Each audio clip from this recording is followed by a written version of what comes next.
Well, 2022 was certainly an interesting year, wasn't it? Inflation was quoted as saying, "The roof is not my son, but I will raise it." Just a little bit of war happening. Elon bought Twitter. The Queen passed. And it was the year I came across this woman. But all this pales in comparison to what's really important. The biggest thing to happen in 2022, the year of our Lord. We learned that the time of comic book movies is coming to an end. The golden age? Yeah, that's over. The craziest part of all of this is that it only took a single calendar year for it to collapse. 1 year of bad production has buckled the knees of the biggest franchise in cinema history. There are a lot of factors in play here, from the obvious like ideologically driven stories and characters, but that's been talked about a lot. There's more to be taken away from the failings of the MCU, and that's what I want to uncover in this video. Now, shills and NPCs might lurk with their defense at the ready. But every MCU movie opened to #1. They're still the biggest movies of the year. Phase 4 was just a setup phase, like Phase 1. These words sound like a PR spin straight from Disney itself. You just gotta block that crap out, you know? Because make no mistake about it, 2022 was an absolutely horrible time for Marvel and DC. I mean, I've been She-Hulk for you guys, and I'm still waiting for my Purple Heart. Both studios have suffered financially, but they have their own unique problems too. There's so much to cover that this video will specifically be taking a look at Marvel. There will be another one discussing DC, which deserves its own analysis, it's so screwed up.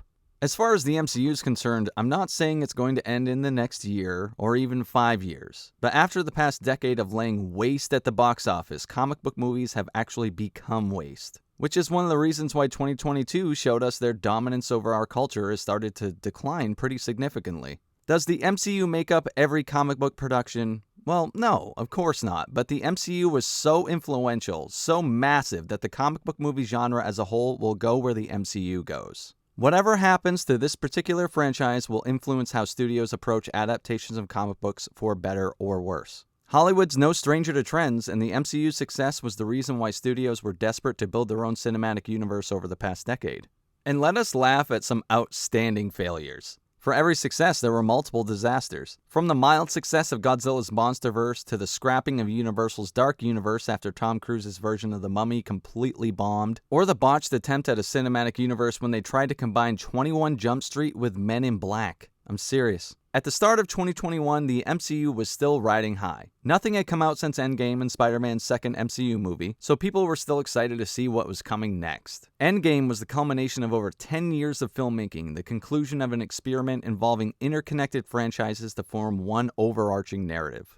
Truly unprecedented, the MCU had been rewarded with some of the biggest moneymakers in box office history. Even without Tony Stark or Cap in the mix anymore, there appeared to be great characters to take the passing of the torch for the lead of the MCU. We still had Thor, who is seeing a renaissance of popularity with 3 straight well-received iterations of the character. Well, Lebowski Thor was controversial, but still. Point stands. We also had Doctor Strange, who, when paired up with Tony Stark in Infinity War, proved he could go toe-to-toe in a battle of wits and quips with Iron Man himself and showing the audience who our next charismatic leader could be. And we, of course, had Spider-Man, who was recently re-signed for future MCU movies at the end of 2019. As long as we have our anchor characters, ones that are central to the overall narrative, it's okay if there are some misses, right? Well, 2021 put that right to the test as Phase 4 started with TV shows on Disney+, receiving a collective okay from audiences. The MCU is about the movies, and we all know that.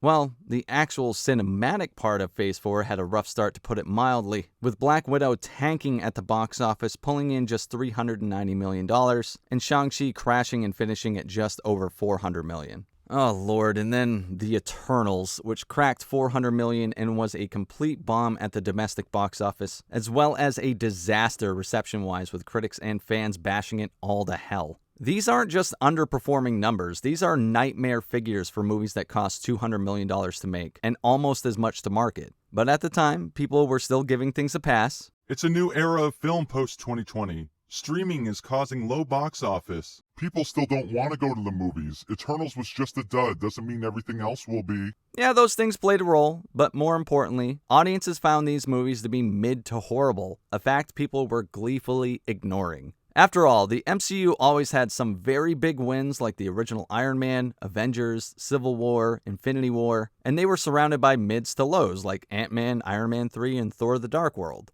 That seemed to be the case again once Spider-Man No Way Home came out, which made almost $2 billion without seeing any box office from China and at the time was universally acclaimed.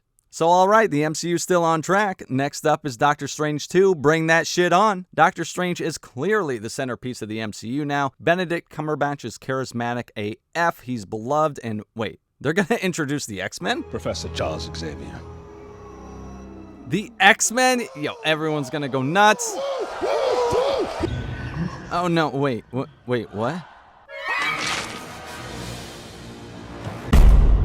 Okay. Well, there's Thor Love and Thunder at least, right? People loved Ragnarok, plus he's badass now. That one's gotta be... You've lost Lady Thor. The name is Mighty Thor. Eat my hammer! Alright, well, that's certainly a shock to the senses, eh? Couldn't possibly get any worse. He almost tasted that. Num, eat it up. Go play okay. And that's the way it went. If the awfulness of Thor Love and Thunder didn't seal the deal, She-Hulk sure as hell did. Black Widow, Eternals, those weren't random duds. Nope, they were actually a sign of things to come. It's become more and more apparent that Spider-Man is Sony's property, for better or worse. Yeah, it's got that MCU sheen to it aesthetically speaking, but now that we've taken in the entirety of Phase 4, No Way Home feels far removed from the rest of the slate, just completely different. These are universally derided productions too. I know the algorithm of every social media platform tries to keep us in our own bubbles of echo chambers, but I've done my darn best to step outside my own opinion and take a look. From the nerd villa of Reddit to anyone not paid to say nice things, it seems Phase 4 was ultimately considered a massive failure. Let's look at reality here. Every single Marvel film of 2021 and 2022 made less than $1 billion, and some making less than half that. Meanwhile, pre-Phase 4, you had crap films like Captain Marvel making over $1 billion. Doctor Strange 2 was the closest one to $1 billion, but bad word of mouth pulled that down, and Thor 4 never even came close. The final nail in the coffin was the "you absolutely cannot criticize this movie, Black Panther Wakanda Forever," which, just as I predicted, will not be hitting the $1 billion mark either. How did this happen? A few things. Phase 4 was starting over in a lot of ways with Endgame feeling so final. They're introducing new characters. There was massive disruption in the real world that changed the movie-going experience. But these excuses could be countered with, Phase 4 had all the goodwill from Endgame backing it up, along with anchor characters like Strange, Spider-Man, and Thor. Spider-Man making nearly $2 billion means people will see a movie if people like it. Which leads me to conclude, people did not and do not connect with these movies. They are not good. And why aren't they good? How do we get from the highs of the Avengers films to witnessing the beginning of the end for the biggest franchise in cinema history? Well, it'd be useful to first take a look at the past to see how we got here, to identify what made these movies popular in the first place. Comic book movies had been around since the 70s with the success of Richard Donner's Superman and 1989's Batman, and a few low-budget turds of comic book adaptations came out in that span, but didn't see close to the same success. The Batman franchise started large and ended with a whimper. Batman and Robin in 1997 was a critical and commercial disaster and derailed the franchise for years to come. A few years later, though, Fox released the first X-Men movie in the summer of 2000. And this marked a turn for the comic book movie genre after the movie proved to be a success with fans and critics and proved to be a moneymaker. This enticed other studios to try their hands at the IP they'd purchased off of Marvel in the 90s when Marvel filed bankruptcy and sold the film rights to their IPs to various studios. Sony stepped up to the plate in 2002 with Sam Raimi's Spider-Man, and it's crazy to think now, but there was a time when movies didn't open to over $100 million or more a dozen times a year. Because Spider-Man was the first film to ever cross that mark in its opening weekend with $114 million, and ended its run at the time as the 5th biggest movie in history. From here, Universal released the commercial dud in Ang Lee's The Hulk the following year, and moderate successes and lower-cost failures followed with films like Fantastic Four, Ben Affleck's Daredevil, and Jennifer Garner's spin-off Elektra movie. 2005 marked another milestone in the superhero genre, with the game-changer Batman Begins, a reboot of the Batman franchise. And the good times kept rolling with Spider-Man 3 in 2007, which was much hyped, and the franchise reclaimed the biggest opening weekend of all time with over $150 million. But to say the film was a disappointment and had a multitude of problems would be an understatement. Jamie, pull that video up. Yeah, Peter Parker hitting chicks. That's it. Oh, come on. Fucking vicious. Bang! I don't know if I actually did that. When you see it in slow-mo, it kind of makes it a little worse. You keep your fucking voice down. In July 2008, The Dark Knight set the benchmark for superhero movies. But just a few months earlier, in May of that year, Robert Downey Jr. and Iron Man came out of nowhere. Marvel retained the rights to their core Avengers group and had managed to secure financing for its own movie studio and made a huge gamble on the production of Iron Man. A well-known hero in comic book circles, but not a household name by any stretch. And the gamble paid off with massive commercial and critical success. From here on out, there were two styles of superhero films set by two groundbreakers. The dark, gritty style of The Dark Knight, and the lighter, more self-aware tone of Iron Man and what would quickly become known as the MCU. After its success, Disney would soon buy Marvel for what now seemed like a paltry $4 billion. I'll make that deal. How about you, Udovich? You make that deal? I'd make that deal. I don't blame you. Damn good deal. If anyone around 2008 thought superhero movies were doing well, their socks were effectively knocked off by the time 2012 rolled around. After Iron Man and an origin for Captain America, Hulk, and Thor out of the way, the stage was set for world domination with the Avengers. The success, both with fans, critics, and insane box office numbers, solidified the MCU as an absolute game changer. Seeing all of these heroes together for the first time was novel, and it didn't hurt that the movie was well written. R.I.P. Joss Whedon's career. Now, to figure out where the MCU's gone wrong, let's first discuss where it went right. How it gained the popularity it did, and what made the MCU great. The first thing to recognize is novelty. The original Iron Man movie was a big success in its own right, but the box office of Captain America, Thor, and Incredible Hulk ranged from disappointing to acceptable. Which is no fault of theirs, well, maybe Hulk, because like Iron Man pre-2008, Thor and Cap were not household names yet. Geeks can say whatever they want about how popular they were, but believe me, they weren't. It's when they all came together in 2012 with the Avengers that for the first time ever, we saw superheroes from separate franchises interact. The idea of a cinematic universe seemed crazy at the time, but they somehow pulled it off by giving the fans what they deserved. Seeing the characters play off each other, their personalities clash and intersect. I still remember the first time seeing Hulk try to pick up Thor's hammer, and it was absolutely surreal. The whole concept was fresh and new and exciting. It's what set the stage for box office dominance for years to come.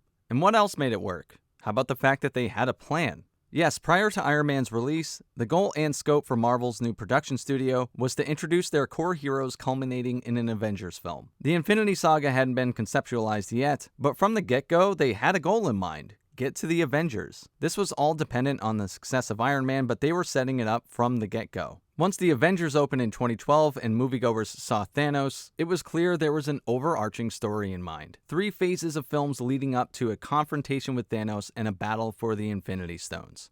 The MCU was also blessed with likable and charismatic actors taking up the mantles of their heroes. When you combine pitch-perfect casting with character-driven writing, and happen to be building a long-form narrative spanning multiple movies, you have yourself a recipe for keeping audiences invested in your characters. Robert Downey Jr. was, well, what can you say about him that hasn't been said a trillion times? He was Tony Stark, and Chris Evans was Captain America. As the centerpiece of the MCU, I think we might have taken them for granted because they're most certainly missed now. Chadwick Boseman was fantastic casting as Black Panther, and even though her solo movie was mid at best, we still love you, ScarJo. You'll always be my Black Widow. And like I said, these great actors were playing great characters. It's hard to imagine, but there was a time when Iron Man and Captain America weren't A-list superheroes, and that's just how it was before the MCU. But solid, character-driven writing with great actors let people see what all the comic book nerds knew for decades. But one thing that was almost universally agreed on was that the films failed to build up their villains as much as they did their heroes. For better or worse, that's definitely what happened. The MCU was more focused on their protagonists than anything else. But it worked. With just a couple well-developed villains in Loki and Thanos through the first 3 phases, the MCU made their previously B-list heroes household names by focusing on them. And I've made an entire video about this guy, but it's worth repeating that Robert Downey Jr. was a key cog to the MCU's success. Marvel caught lightning in a bottle with RDJ as Tony Stark and made sure to milk that shit for everything it was worth. Having him appear on the big screen 9 out of the 11 years it took to get through Phase 3, including 5 straight years from 2015 to 2019. The MCU expanded in that time, from the Earthbound heroes all the way to other galaxies. But Marvel was smart enough to always somehow have it come back to Stark or involve him in some capacity, including the final battle in Endgame where out of all heroes participating in the fight, it was Tony who made the ultimate sacrifice in defeating Thanos. Not only was this level of focus smart for the box office, but narratively it keeps things grounded by having a lead figure in an ever-expanding universe. So with all this perfected marketing, world building, and planning, once Phase 3 ended and it was time to move on from our lead heroes, the foundation was already there and everything was going to be fine, right? I mean, we had Spider-Man, Doctor Strange, Thor, Black Panther. Perfect to lead us into the next era of the MCU and the impending arrival of the X-Men and Fantastic Four. Endgame felt like the finale of a story, but what could possibly happen in the next chapter was just as tantalizing. So what did they do? Well, in one calendar year, Disney managed to do a complete 180 and do the exact opposite of what got them there in the first place. One thing they simply cannot help is that the novelty's gone. There's nothing you can do about that. We've seen superheroes joining forces on screen a number of times now, and the universe has expanded so much it's expected that people will guest star or cross in and out of other sub-franchises. Infinity War and Endgame upped the ante from the first Avengers film 7 years prior, and that's really all you can do with this particular issue. Keep upping the ante. When the MCU was first created, there was a plan: get to the Avengers. Then, Thanos. But with Phase 4, it felt completely and utterly directionless. There were different movies and shows handling multiverse scenarios, but it seemed like every project was operating independently of one another, with zero of the continuity we've come to expect from the MCU, creating contradictions and confusion with how things are supposed to work. And the MCU has never been shy about retconning certain things to fit the current place in the narrative, but with the passive introduction of Kang in the Loki show, and then the eventual naming of him as the main bad guy earlier in 2022, it's clear they were pressing the panic button after complaints about a rudderless ship the MCU had become. It was after Thor: Love and Thunder arrived to abysmal reviews and reception from fans that Kevin Feige announced a weekend getaway with the creatives at Marvel Studios in order to plan out the next 10 years of the MCU. And I'm sure after they were done being dominated by furries that they came up with some banger ideas. Disney's also been hiring some mid-level actors to replace their previously pitch-perfect cast. It's most likely a mixture of acting and bad writing. Simu Liu as Shang-Chi is okay, and don't even get me started with the completely miscast ensemble of the Eternals. They even managed to make Angelina Jolie cringe-inducing. These actors aren't bad at their jobs so much as they have a 90-degree hill to try and run up. The characters they're playing are typically boring, B-list knockoffs of already established heroes. Again, I give Shang-Chi a pass as an original hero, and I actually was entertained by his film. It's a solid C-. Yes, these characters are also in the comic books, but there's a reason their comics get canceled, get a second chance, get canceled, get a third chance, because they're just not very beloved characters. They mostly exist to expand diversity, which is a noble goal for sure, but unfortunately they forgot to craft anything interesting about them other than whatever their race or gender is. Want Iron Man? Well, he's out, so how about Girl Iron Man? Want Captain America? Well, how about we take an established black hero, Falcon, and give him Cap's hand-me-downs? Want Hulk? What about She-Hulk? Black Widow? How about second Black Widow? The always brilliant YouTuber known as Just Some Guy made a video recently discussing Miles Morales, and he made a great point. Peter Parker is Spider-Man, and we know all about his famous rogues gallery. We know all about his famous stories. Green Goblin tossing Gwen Stacy, Kraven's Last Hunt, the Clone Saga, hated as it is. But can you name any of Miles Morales' classic stories? No, because he doesn't even have one, even though he's been around for over a decade. He has plenty of time to get there, but so far, nada. And that's kind of how every one of these new Wish.com Avengers are too. With Strange, Spider-Man, and Thor still around, the MCU already had beloved characters with charismatic actors to lead the way. But instead, Strange has been relegated to a bystander in his own film, Thor has been turned into a complete joke, and Spider-Man, well, his movie rights are owned by Sony, so that's a tough one. But with Strange in particular, they completely sidestepped the idea of having a central character for the overarching narrative, like they had with Iron Man in Phase 1 through 3, which is just maddening. Strange is ideally suited for this role because of his power set and ability to handle and travel the multiverse. But he was essentially relegated to a supporting role in his own movie, and seems to be playing that role wherever he goes. It worked great in Spider-Man No Way Home, but his own movie? It's pitiful. At the end of 2019, the MCU was an absolute juggernaut, the likes of which had never been seen at the box office. And what they've produced post-2019 tells the story of an arrogant studio thinking they were too big to fail, that they could completely change what had gotten them there and the fans would follow them anyway. Starting a streaming service and own the MCU? Perfect. Pump out MCU-adjacent TV shows to draw people in. As long as you're okay with diluting the product of its specialness and finally experiencing the superhero fatigue people have been anticipating for years. I remember 2016 through 19 being an insane time for superhero movies, and oversaturation crossed my mind, but the films were proving every naysayer wrong. So 2022 showed up and said, hold my beer. Since Marvel is owned by Disney and since the film industry follows trends, Marvel did the trendy thing and blamed fans for disliking absolute garbage like Doctor Strange, Eternals, Thor 4, and She-Hulk under the beautiful and pristine shield made of Ism words to put a nice bow on their sinking ship. But a franchise made successful by focusing on their wonderful, unique characters in a narrative that was flexible but planned out, with a central character that it was being built around, decided to do the opposite.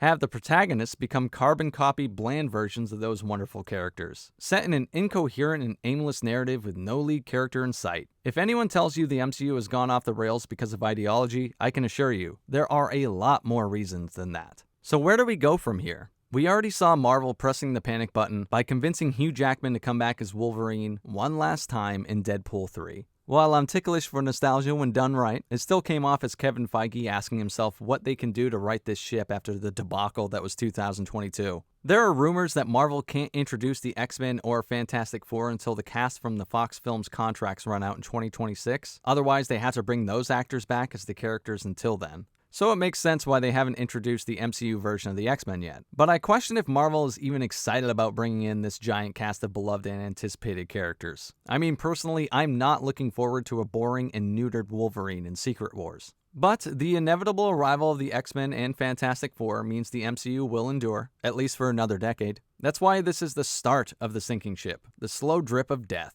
But the time of the comic book movie will someday come to an end, especially if those two properties are botched. And I dare say that the heyday for this genre is already over. GG's, gents.